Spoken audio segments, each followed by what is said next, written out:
Does your mind seem wired to zoom in on the negative? Scientists call this the negativity bias, and today we're going to learn how to counteract it. As David Goggins said, the same voice that says give up can also be trained to say keep going. In this video, we'll cover 5 techniques to banish negativity from your life and shift toward a proactive, stoic mindset. You don't have to let negativity win. You can use your mind to focus on what you can change and then make that change happen. We'll start with cognitive diffusion, a powerful method to create distance between you and your thoughts. Next, we'll explore pattern interruption, a technique to break negative thought loops in their tracks. After that, we'll dive into negative visualization with a twist, an ancient Stoic practice reimagined for modern minds. Then, we'll talk about behavioral activation, because sometimes the best way to change your thoughts is to change your actions. Finally, we'll discuss mental model design, restructuring your thought patterns so they serve you instead of holding you back. But before we begin, let's answer this. When is negativity a problem? It's not wrong to say, I can't find my wallet, or I'm locked out of my house. That's not what I mean by negativity. What I mean is overly opinionated negative thoughts that don't help you achieve your goals. Thoughts that only make you feel bad and work less effectively. These are the kinds of thoughts that might fall under categories like depression or apathy. Our core belief here is simple. We live in a world where we can improve our situation through our thoughts and actions. If your thinking goes against this idea, we call that negativity. As Epictetus said, we can't control what happens to us, but we can control our reactions to it. Having better reactions is what this video is all about. So let's get started. Our first technique is cognitive diffusion. Cognitive diffusion is a psychological tool that helps you step back from your thoughts and see them for what they really are. Just thoughts, not facts or reality. The word diffusion is the opposite of fusion. It's about separating yourself from your thoughts instead of being stuck to them. For example, instead of saying, I'm a failure, you learn to notice, I'm having the thought that I'm failing right now. Instead of thinking nobody likes me, you observe, my mind is telling me nobody likes me. And instead of believing, I can't handle this, you recognize, I'm noticing thoughts about not being able to handle this. Here are some techniques to practice cognitive diffusion. One is called leaves on a stream. Imagine your thoughts as leaves floating down a stream, which you watch as they pass by, farther and farther away. You don't have to engage with them. You can simply observe them flowing. Another technique is thank your mind. When you have a negative thought, respond with gratitude. Thanks for that thought. This creates distance. You've acknowledged the thought, and that's enough for now. A third technique is name the story. Label recurring thought patterns with fitting names, like, there's my not good enough story again. By naming it, you loosen its grip over you. Finally, you can create imaginary physical distance. Imagine writing your thought on a balloon and watching it float away. It's similar to leaves on a stream, but gives the physical aspect more weight. It's like sending the thought into a mental timeout. You can come back to it later, but you don't need it front and center right now. To recap, you can use leaves on a stream, thank your mind, name the story, and create physical distance whenever you want to practice cognitive diffusion. Use these techniques when you're overwhelmed by intense negative thoughts to give yourself breathing room, calm down, and think clearly. The key insight of cognitive diffusion is this. You are not your thoughts. You're the observer who notices thoughts coming and going. This creates mental flexibility and reduces the power negativity has over you. Now let's move on to our second technique, pattern interruption. This is a psychological method to break free from negativity by switching your mental or physical state. When your mind gets stuck in a cycle of harmful thoughts, pattern interruption acts like hitting a reset button on your brain. Your brain creates pathways that strengthen with repetition. When you repeatedly think negative thoughts, those pathways become well-traveled roads your mind naturally follows. Think of it like water flowing down a hill. It takes the path of least resistance. When these patterns take hold, one negative thought triggers another. So, How do we break out of them? One way is simple. Use temperature. Splash cold water on your face, take a hot shower, or hold an ice cube in your hand. The sudden temperature shift jolts your nervous system out of its cycle. Movement is another effective pattern breaker. Stand up and stretch, grab a jump rope, or walk to another room. Physical movement disrupts the thought pattern you were stuck in. Mental puzzles work similarly. If you've got 5 minutes and you're caught in negative thoughts, try solving a quick puzzle. The concentration required makes it harder to maintain those negative thoughts. Hopefully you get the idea. The key is to create an interruption toolkit that you can access whenever you need it. Start by identifying your common negative thought patterns, notice when they occur, and then select a pattern interruption technique that resonates with you and fits the situation. It's simple, but it works. Next, let's move on to our third technique, behavioral activation. Behavioral activation is based on a powerful truth. Sometimes the best way to change your thoughts isn't through more thinking, but through action. As Marcus Aurelius put it, waste no more time arguing about what a good man should be. Be one. Instead of endlessly analyzing why you're feeling negative, behavioral activation encourages you to act your way into a new way of thinking. Here's how it works. First, embrace the 2-minute rule. When negativity hits, commit to just 2 minutes of positive action. Too depressed to clean your house? Just clean for 2 minutes. Avoiding an important project?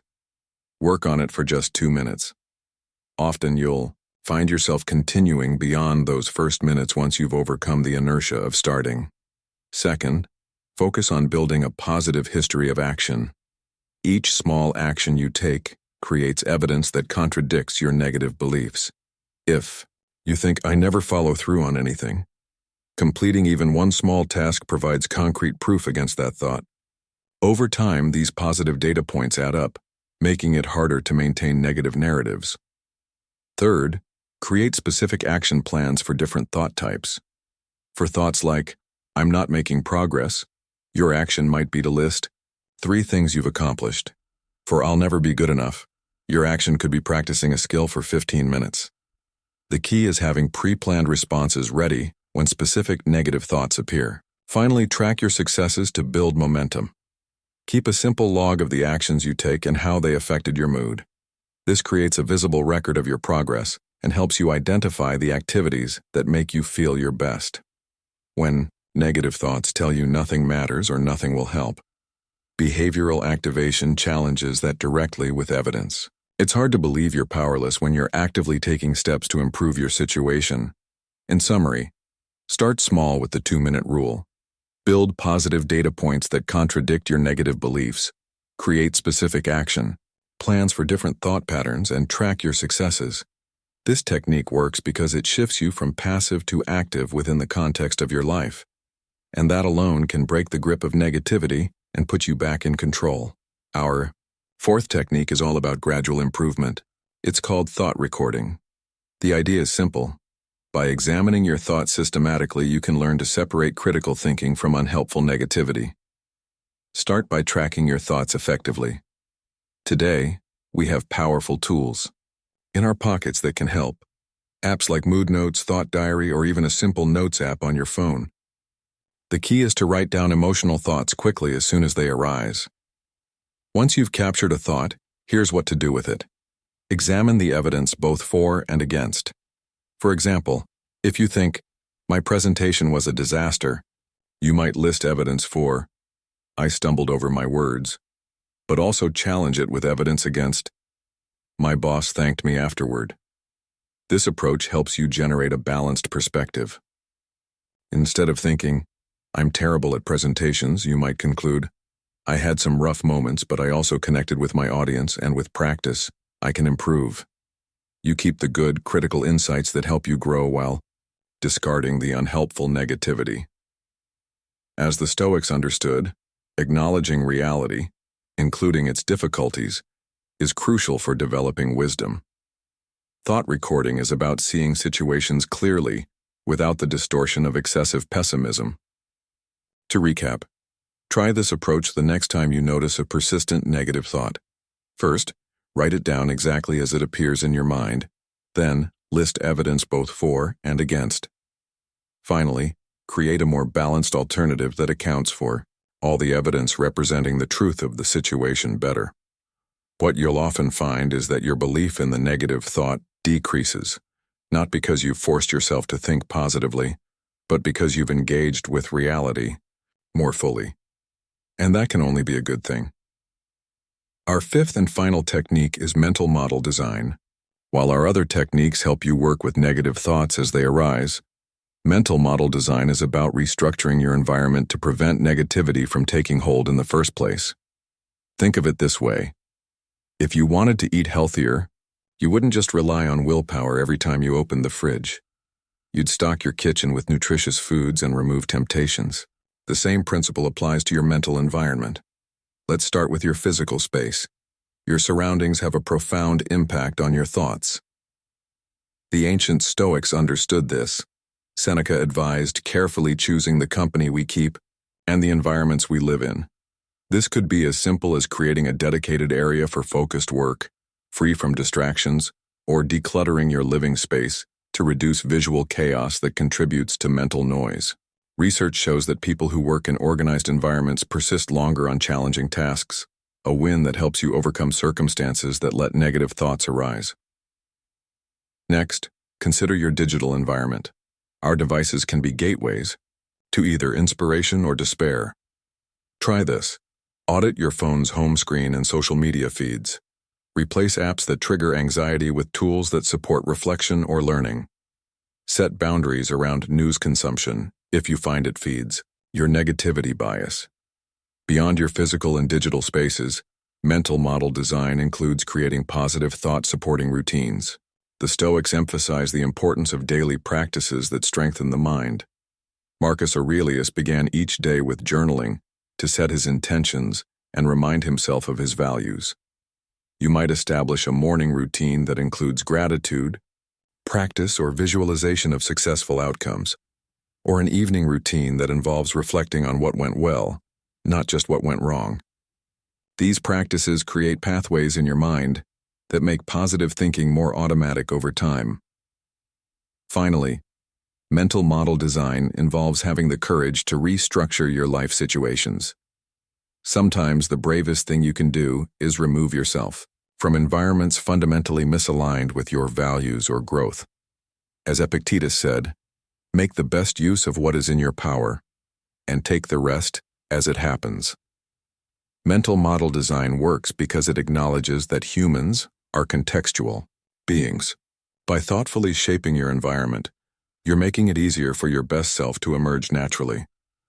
You're creating conditions where positivity becomes the path of least resistance rather than something you have to fight for constantly. In essence, you're designing a life where Stoic resilience becomes your default setting. So start there and keep improving your environment to make yourself stronger. And with that, we reach our conclusion. In this video, we've explored 5 powerful Stoic techniques to overcome negativity, cognitive diffusion to create distance from unhelpful thoughts, pattern interruption to break negative mental cycles, behavioral activation to act your way into better thinking, thought recording, to study your thoughts, and mental model design to create an environment that supports positive thinking. The negativity bias is powerful, but so is your ability to reshape your thoughts and reactions. As Marcus Aurelius reminded us, the happiness of your life depends upon the quality of your thoughts.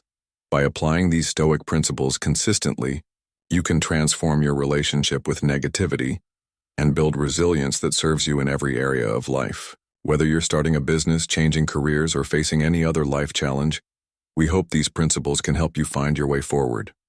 If you wouldn't mind, please drop a comment below about your own journey with these techniques and with Stoicism in general. Your story might be exactly what another person needs to hear to start their own journey toward Stoic wisdom. Remember, as Epictetus said, you have the power to transform any circumstance into an opportunity for growth.